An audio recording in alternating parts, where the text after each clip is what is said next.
Now, this week marks the anniversary of the tragic death of one of the South's magnificent men, the First World War flying ace Samuel Kinkead, who died whilst trying to break an airspeed record off Calshot. Kink, as he was known, was buried in Fawley, and now a special project has been launched by the New Forest Park Authority to encourage more people to explore the largely forgotten history of the area's churchyards.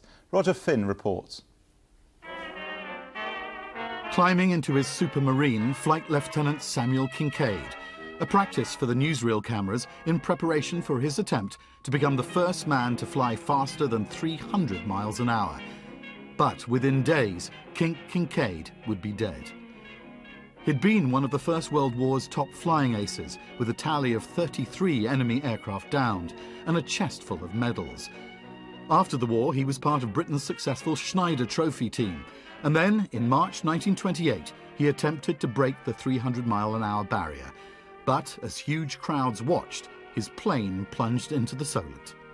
When they examined the wreckage, they could find no obvious technical fault.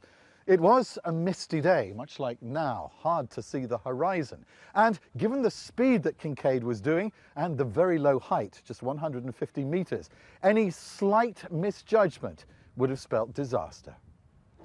He died instantly, and his body was buried at All Saints' Church in Fawley with full military honours. He was 31 years old.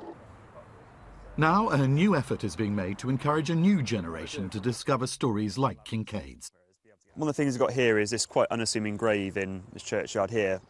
He's potentially a figure that's not known so well now, but the various obituaries and stuff after his death were talking that if he had kind of carried on the trajectory, his life, his career, he would have very much potentially been in charge of the RAF in later life. But it's just slightly unfortunate that potentially some of the locals now don't know about this gentleman here and actually his amazing life story and what he got up to. The park has produced a series of leaflets about New Forest churches, a key to all manner of historical treasures.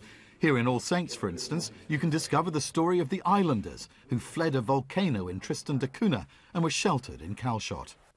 We have a duty of care and a duty also to make the most of what we've got, to reinterpret it, to make it more relevant, to bring people into contact